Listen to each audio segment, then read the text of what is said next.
Filosofía medieval. La filosofía medieval se inicia con el diálogo entre la filosofía helenística y las grandes religiones monoteístas. Los principales problemas que fueron discutidos durante este periodo fueron la relación entre la fe y la razón, la naturaleza y existencia de Dios, los límites del conocimiento y la libertad en el hombre, la naturaleza de los universales y la individuación de las sustancias divisibles e indivisibles. La patrística es la fase en la historia de la organización y la teología cristiana que abarca desde el fin del cristianismo primitivo con la consolidación del canon neotestamentario hasta alrededor del siglo VIII. La influencia apologética se debió, entre otras cosas, al ataque hostil y por penetrar en los datos de la revelación, el de formarse una imagen totalizadora del mundo y de la vida humana a la luz de la fe. Los principales exponentes de la filosofía medieval son San Agustín de Hipona, 354 a 430 después de Cristo. La filosofía de San Agustín se centra en dos grandes problemas, Dios y el alma. Es una filosofía del espíritu, de la relación de éste con Dios. Se llega a Dios desde la realidad creada y sobre todo desde la intimidad del hombre, porque sin amor no se da el conocimiento, es decir, la vida intelectual del hombre está marcada por el amor o la caridad. La religión es el motor de la filosofía de San Agustín. Él sitúa en la mente de Dios la teoría de las ideas de Platón y afirma que las verdades eternas se conocen por medio de la intuición. El alma es la realidad íntima del hombre interior y es espiritual en el sentido de lo que tiene la facultad de entrar en sí mismo. El alma que se confiesa busca a Dios. Dios ha creado el mundo de la nada y las ideas son modelos ejemplares que están alojadas en la mente divina. En cuanto al origen del alma, San Agustín duda entre el generacionismo y el creacionismo. El hombre, por otra parte, tiene una conciencia moral, pues la ley eterna ilumina la inteligencia humana y sus imperativos constituyen la ley natural, que el hombre, además de conocer la ley, debe quererla. Esta voluntad está determinada por el amor, por eso es su frase ama y haz lo que quieras. No hay una distinción clara entre razón y fe. Existe una sola verdad, la revelada por la religión, y la razón puede contribuir a conocerla mejor. Cree para comprender, nos dice en una clara expresión el predominio de la fe. Sin la creencia de los dogmas de la fe no podremos llegar a comprender la verdad, Dios y todo lo creado por Dios. Comprende para creer. En clara alusión al papel subsidiario pero necesario de la razón como instrumento de aclaración de la fe puede y debe apoyarse en el discurso racional, ya que, correctamente utilizada, no puede estar en desacuerdo con la fe, afianzando el valor de ésta.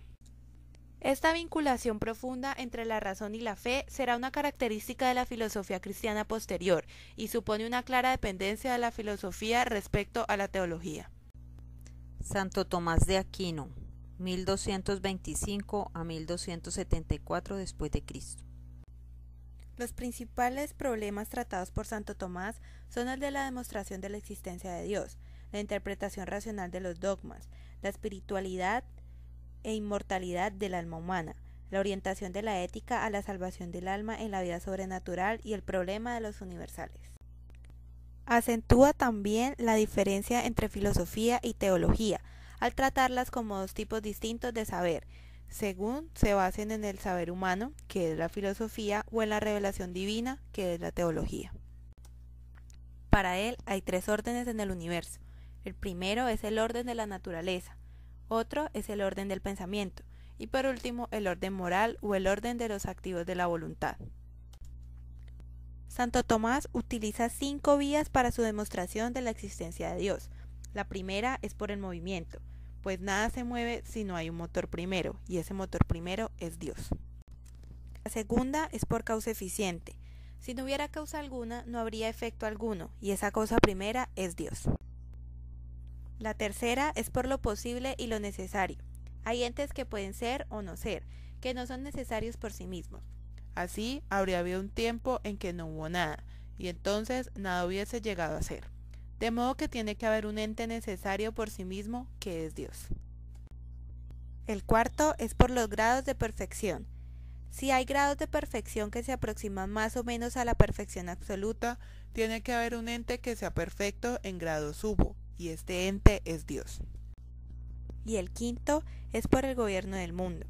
Todos los seres del mundo tienden a un orden porque hay alguien que los dirige y los impulsa a un fin. Este alguien es Dios. Santo Tomás mantiene la tesis de que las verdades teológicas y las filosóficas son completamente distintas. La filosofía verifica sus presupuestos a partir de los datos del mundo sensible sin necesidad de recurrir a la presencia divina, mientras que la teología construye su sistema gnoseológico a partir de la revelación divina. Sin embargo, aun siendo ambos tipos de conocimientos independientes, no existe ningún tipo de conflicto entre ellas, pues ambas proceden de Dios. Para Tomás de Aquino, tanto la creación del mundo natural como el sobrenatural son obra de la divinidad, y por tanto considerar a ambos mundos y formas de conocimiento separadas sería ilógico, pues todo procede de Dios. De esta forma se separa de la corriente averroísta al afirmar que siendo distintas no son contradictorias, ya que hay verdades a las que podemos acceder simultáneamente a través de la razón o de la fe. San Buenaventura, 1221 a 1274 después de Cristo, nacido en Bagnorea. Toda su filosofía es un intento de fundamentar doctrinalmente el espíritu franciscano y representar una defensa del antiguo pensamiento cristiano que no distingue los límites entre la razón y la fe. Concebía la filosofía como esclava de la filosofía y veía en el mundo y el alma los caminos que conducían al conocimiento de Dios. De esta forma se oponía a la nueva interpretación que el aristotelismo había realizado su contemporáneo Tomás de Aquino y al nuevo intento de renovación de la filosofía iniciada por su otro coetáneo, Roger Bacon. Sus tesis afirman que Dios es el fin del conocimiento, el cual, después de superar diversos modos y grados, culmina en la unión mística. Dios se nos revela en la naturaleza y de un modo más inmediato en nuestra propia alma, cuando la gracia comunica las tres virtudes teologales. También se conoce a Dios directamente en su ser, en su bondad. El hombre es causa eficiente de sus actos mentales, por lo cual se opone a la doctrina averroísta de la unidad del entendimiento. La doctrina de San Buenaventura parte de la fe para llegar a la comprensión de esta. Es por lo tanto una nueva interpretación del Credo ut Intelligam, creo para entender, de San Agustín. La intención espiritual que le llevó a su formulación se encuentra reflejada en el título de una de sus obras más importantes, Itinerario de la mente hacia Dios. La fe en el destino sobrenatural del alma es la piedra angular sobre el que descansa toda su construcción. Según San Buenaventura, la certeza de un conocimiento proviene, primero, de la naturaleza del sujeto cognoscente, el cual ha de disponer en sí mismo la capacidad de contemplar en su última esencia el objeto conocido, y en segundo, de la naturaleza del objeto que ha de ser enlutable. Para concluir, quiero dar como ejemplo una película llamada El nombre de la rosa, en la cual se evidencia todo el pensamiento medieval. Según se muestra en la película, los sacerdotes no tenían un alto nivel cultural, ya que sus pensamientos son cerrados e idealistas, a excepción de Fray Guillermo.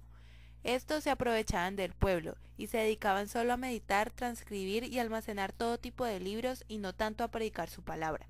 Según muestra esta, la Inquisición es la encargada de mantener el orden y la paz espiritual y física dentro de la Iglesia.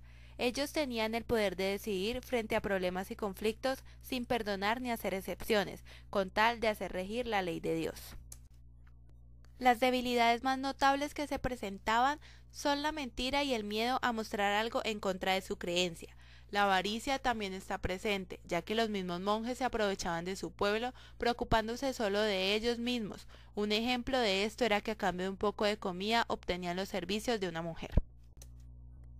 Se controlaba y censuraba toda la información sobre las misteriosas muertes de los monjes, porque esto mostraba debilidad de la Iglesia al permitir ingresar un espíritu maligno diabólico a su abadía, lo que en ese tiempo significaba algo gravísimo, ya que se le da mucha importancia a la religión, en especial a la católica, ya que era un gran pilar de la sociedad en la Edad Media. Por esto mismo se guardaba con tanto celo los libros prohibidos en una oculta biblioteca que solo algunos podían ingresar. El conocimiento que aparece como el delito en la película es el saber sobre otros temas fuera de la religión, el no preocuparse solo de la Iglesia, la libertad de su pensamiento, ya que debían tener un solo ideal sobre la compostura y las reglas religiosas. Como claro ejemplo está ese libro misterioso, ya que el que leía su contenido moría, porque hablaba de muestras de alegría, risas y temas que en general para algunos monjes y la iglesia eran uno de los pecados más graves.